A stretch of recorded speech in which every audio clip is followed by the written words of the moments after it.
A është një fazë që Zoti po ju drejton diku?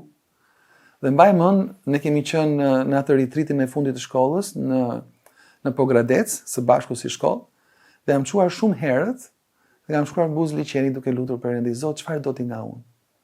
Shkolla po mbaron, po çfarë ke dëshirë? A do kthehem prapë të punoj, të mbështes familjen apo çfarë do të bëj? Dhe në atë mëngjes Perëndia më ka kërkuar 2 gjëra që unë i kam edhe sot me jetën time. Para ishte dua që ti të më bindesh në gjërat e vogla dhe të mëdha. Mos mendo vetëm gjërat e mëdha, mendo dhe të voglat. Besnikërinë tënde të gjërat e vogla unë kërkoj nga jeta jote së pari. Dhe së dyti pastaj Perëndia më kërkonte dua të më shërbesh. Jam kthyer në qytetin tim, por situata në fund të nëndorit ne mbaruam shkollën dhe po lutesha thash Zot, por unë do të pres, po lutem, por pori në paqe çfarë ti ke dëshirë. Dhe në janar, unë së bashku me 2 vëllezër të tjerë që ne kemi mbaruar shkollën tonë biblike, kemi marrë një propozim nga udhëheqësit e kishës që t'i bashkoheshim stafit të kishës dhe të fillonin të shërbenin, të ishim pjesë e gjithë shërbesave.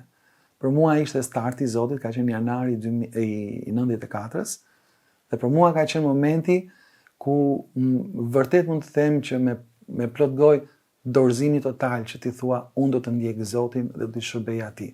Si Jozoe u tha për sa i përket mua dhe familjes time do të shërbejmë Perëndis, ishte pikërisht ky moment. Nuk e dija se çfarë do vinte më së saj, thjesht përjetova të gëzim atë moment, nuk e kisha vizionin si do të dukej mbas shumë vitesh, po ja, mbas shumë vitesh jam këtu.